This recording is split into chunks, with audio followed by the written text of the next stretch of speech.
उज्जवल Bharat news daily bulletin में आप सभी का स्वागत है। नमस्कार, उज्जवल भारत न्यूज में आप सभी का स्वागत है। डेली बुलेटिन में वलसाड़ जिले में हुआ बॉर्डर कॉन्फ्रेंस यानी बॉर्डर पुलिस कॉन्फ्रेंस के इस संदर्भ में वलसाड़ पुलिस स्टेशन ने वलसाड़ जिले के को छूने वाले महाराष्ट्र के दादरा नगर हवेली और नासिक पालघर जिले के पुलिस स्टेशनों के पुलिस अधिकारियों और एसपी के साथ एक सीमा सम्मेलन आयोजित किया गया, जिसमें कानून व्यवस्था, समन्वय, अपराधियों, शराब आरोपियों, हत्या आरोपियों के बारे में एक दूसरे को जानकारी देने के लिए अलावा कॉम्बिंग,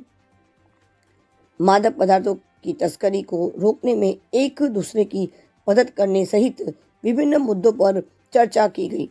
बुधवार को वापी के फॉर्चून गैलेक्सी होटल में बॉर्डर कॉन्फ्रेंस का आयोजन किया गया। वलसाड़ एसपी कर्णराज वाघेला जी ने की अध्यक्षता में आयोजित सम्मेलन में महाराष्ट्र और केंद्र शासित प्रदेश दमन और दादरा नगर हवेली और वलसाड़ जिले के कुल 75 पुलिस अधिकारी उपस्थित रहे, जिन्होंने सीमा पुलिस के साथ साथ व्यापारियों को प्रभावित करने वाले विभिन्न मुद्दों पर समन्वय स्थापित करने पर चर्चा की। सीमा सम्मेलन के बारे में वलसाड़ जिला पुलिस प्रमुख कर्णराज वाघेला जी ने कहा कि इस एक दिवसीय सम्मेलन में संघ प्रदेश के सीमावर्ती जिले डांग, दादरा नगर हवेली, दमन और नासिक जिले के एसपी रेंज अधिकारी सहित कुल 75 पुलिस अधिकारी मौजूद रहे। महाराष्ट्र का पालघर बैठक का मुख्य उद्देश्य सीमा से जुड़े मुद्दों पर चर्चा करना रहा। इस प्रकार के बॉर्डर कॉन्फ्रेंस के बाद मुमकिन है कि जिस प्रकार से तस्करी, शराब की तस्करी होती है, इस सीमा से उस पार ले जाया जाता है। खास करके दमन गुजरात के बॉर्डर के बिल्कुल नज़दीक है। 17 किलोमीटर कोस्टल हाईवे बनने के बाद दमन जो है उसकी जो सीमा जो डिस्टेंस है, जो दूरी है वलसाड़ से, वो काफ़ी घट गई है और हमेशा ये पाया गया है कि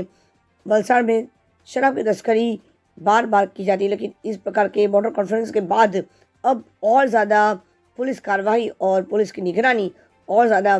मजबूत हो जाएगी। जिस प्रकार से गुनाहों का जो सिलसिला है देखा गया है कि देश विदेशों में बढ़ता जा रहा है, लेकिन इस मामले में वलसाड़ शहर जो है, वलसाड़ जिला है, वो गुनाहों के मामलों में काफ़ी हद तक उसमें हमें घटता हुआ नज़र आया है। वलसाड़ शहर के लोग बड़ी ही शांति के साथ अपना जीवन व्यतीत करते हैं। देखते रहिए उज्जवल भारत न्यूज़, देश की प्रखर आवाज़। सीमा भट्टाचार्य, वलसाड़ से, धन्यवाद।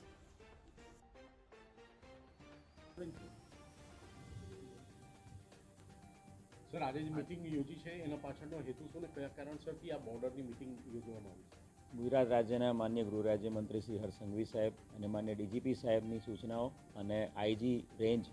સુરત બાબાંગ જમીર સાહેબના માર્ગદર્શન હેઠળ જે બોર્ડરના જિલ્લાઓ છે એની એક બોર્ડર કોન્ફરન્સનું આજે આયોજન કરવામાં આવ્યું છે। આખા દિવસની એક બોર્ડર કોન્ફરન્સનું આયોજન કરવામાં આવ્યું છે। વલસાડ જિલ્લો, ડાંગ જિલ્લો, એની સાથે સાથે બોર્ડરના જે જિલ્લાઓ છે જેમાં દમણ યુનિયન ટેરેટરી, સેલવાસ, દાદરા નગર હવેલી, સાથે સાથે નાસિક અને પાલઘર, આ તમામ જિલ્લાના એસપી રેન્ક ઓફિસરો અને તમામ બોર્ડરિંગ ડિસ્ટ્રિક્ટના જે પોલીસ સ્ટેશન્સ છે એના તમામ અધિકારી, 75થી વધુ અધિકારીઓ અને પોલીસ ઓફિસર્સ આ આખી મિટિંગમાં જોડાયા છે। મિટિંગનો મુખ્ય હેતુ જે બોર્ડરને લગતા જે મુદ્દાઓ છે, ખાસ કરીને જે એકબીજાના પોલીસ સ્ટેશનમાં વિસ્તારમાં જે જિલ્લાઓમાં નાસ્તા ફરતા આરોપીઓ, એમાં મોટા જે એનડીપીએસના ગુનાઓ કે મર્ડરના ગુનાઓના જે સેન્સેશનલ કેસીસના બનાવના આરોપી પકડવાના બાકી છે એ, સાથે સાથે જે લીકરની જે મેટર છે જેમાં દમણ અને મહારાષ્ટ્ર એ સાઈડથી જે લીકરની મૂવમેન્ટ છે એ બાબતે ગુજરાત ડાય સ્ટેટ હોવાના કારણે એ બાબતે ચર્ચાઓ, સાથે સાથે જે કોસ્ટલ દરિયા કિનારો જે આપણો છે કોસ્ટલ બોર્ડર, એના લેન્ડિંગ પોઈન્ટ અને એની વિશેની માહિતી અને એના લેટલોંગ એની માહિતી શેર કરવાની વાત, એની સાથે સાથે વલસાડ જિલ્લામાં જે પણ ચેકપોસ્ટ એલર્ટ છે અને ચેકપોસ્ટ એક્ટિવ છે એ ચેકપોસ્ટની સાથે સાથે આજુબાજુના જિલ્લાઓમાં જે ચેકપોસ્ટ એક્ટિવ છે તો એના તમામ અધિકારીઓની કમ્બાઇન્ડ ચેકપોસ્ટ વિઝિટ અને કમ્બાઇન્ડ વેહિકલ ચેકિંગ, આવનારા દિવસોમાં જે નાસ્તા ફરતા આરોપીઓ છે એ નાસ્તા ફરતા આરોપીઓ પકડવા માટે કમ્બાઇન્ડ ટીમો બનાવીને એકબીજાના જિલ્લામાં ટીમો મોકલીને કમ્બાઇન્ડ ટીમોથી આરોપી પકડવા માટેની મુહિમ, અને એ જ રીતે બોર્ડરના ડિસ્ટ્રિક્ટ એરિયાના જે પોલીસ સ્ટેશનો છે, ઉમરગામ હોય કે ભીલાડ હોય, એ બધા પોલીસ સ્ટેશનોમાં કોમ્બિંગ, સઘન કોમ્બિંગ બંને ડિસ્ટ્રિક્ટના આજુબાજુના પોલીસ સ્ટેશનોના અધિકારીઓ સાથે રહીને કોમ્બિંગ એ પ્રકારનું આયોજન અમે કરેલું છે. આ મિટિંગમાં આની સાથે સાથે વીઆઈએ, Sarigam GIDC, Vapi GIDC, Umargam GIDC, આ જીઆઈડીસીને લગતા કોઈ પ્રશ્નો છે બોર્ડરના, દમણ સાથેના કે નાસિક સાથેના કે પાલઘર સાથેના, તો જીઆઈડીસીના જે હોદ્દેદારો છે એમને પણ અમે સ્પેશિયલી બોલાવેલા છે. જે લોકો એમને લગતા જે પ્રશ્નો છે, બોર્ડરના પ્રશ્નો છે, જે જીઆઈડીસીના જે હોદ્દેદારોને જે પ્રશ્નો નડી રહ્યા છે ટ્રાન્સપોર્ટેશનમાં કે ફેક્ટરીની કોઈ વ્હીકલ મુવમેન્ટમાં, એ બાબતે ચર્ચા કરશે. આની સાથે સાથે આગામી લોકસભા ઇલેક્શન અનુસંધાને કલેક્ટરશ્રીના માર્ગદર્શન હેઠળ ડેપ્યુટી કલેક્ટર જે ઇલેક્શન ઓફિસર છે એમને પણ આજે એક અલગથી પ્રેઝન્ટેશન આગામી જે લોકસભા ઇલેક્શન થવાનું છે એ અનુસંધાને જે મુદ્દાઓ છે, જે ઇન્ટર ડિસ્ટ્રિક્ટ, ઇન્ટર સ્ટેટ, જે ડિસ્ટ્રિક્ટની જે ચર્ચા થતી હોય છે લોકસભા ઇલેક્શન વખતે અલગથી મિટિંગ થતી જ હોય છે, પણ એક આગોતરા આયોજનના ભાગરૂપે આજે એ પણ એક મિટિંગમાં આનું પ્રેઝન્ટેશન રાખવામાં આવ્યું છે. કુલ મળીને આ બોર્ડર કોન્ફરન્સનો મુખ્ય આશય જે ઇન્ફોર્મેશન છે એનું આદાન પ્રદાન કરવાનો છે અને એકબીજાના જે પોલીસ સ્ટેશનોમાં અને એકબીજાના જિલ્લામાં દાખલ થતા ક્રાઇમ બાબત એકબીજાને માહિતગાર કરવાનો અને એના થકી કાયદો અને વ્યવસ્થા વધુ સુધરે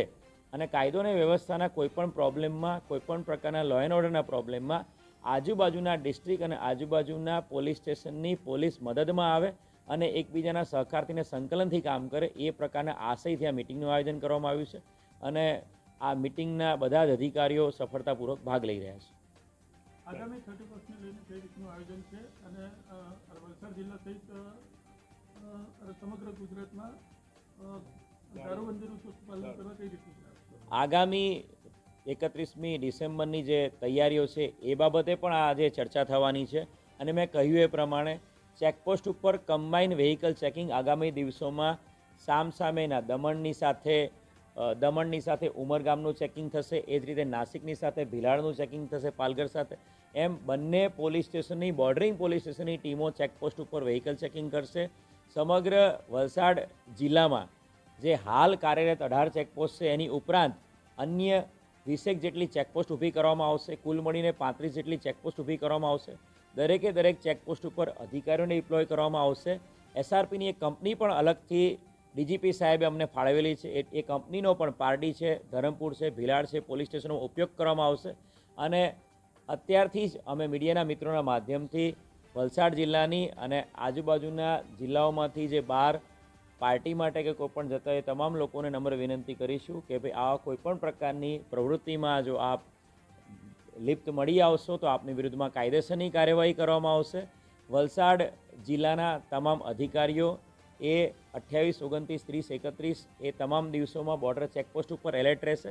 સાથે સાથે આવતીકાલથી જ આખા જિલ્લાના તમામ ફાર્મ હાઉસીસ, પાર્ટી પ્લોટ જ્યાં પણ 31ની પાર્ટી માટેની મંજૂરી લેવાની બાકી છે, હું રિક્વેસ્ટ કરીશ કે કલેક્ટર કચેરીમાંથી મંજૂરી લઈ લેવામાં આવે. વિના મંજૂરીએ જો કોઈપણ પ્રકારની પાર્ટીનું કોઈ આયોજન કરશે તો એના વિરુદ્ધ ગુનો દાખલ કરવામાં આવશે. આની સાથે સાથે એસઓજી અને ક્રાઇમ બ્રાન્ચ દ્વારા ખાનગી રીતે તમામ જે ગોડાઉન્સ છે વાપી એરિયામાં કે ઉમરગામ એરિયામાં કે ભિલાડ એરિયામાં કે વલસાડે જે પણ બંધ ગોડાઉન છે એવા ગોડાઉનમાં પણ રેડ કરવામાં આવશે અને ક્યાંય પણ દારૂનો જથ્થો મળી આવશે તો સફળ કેસ કરવામાં આવશે.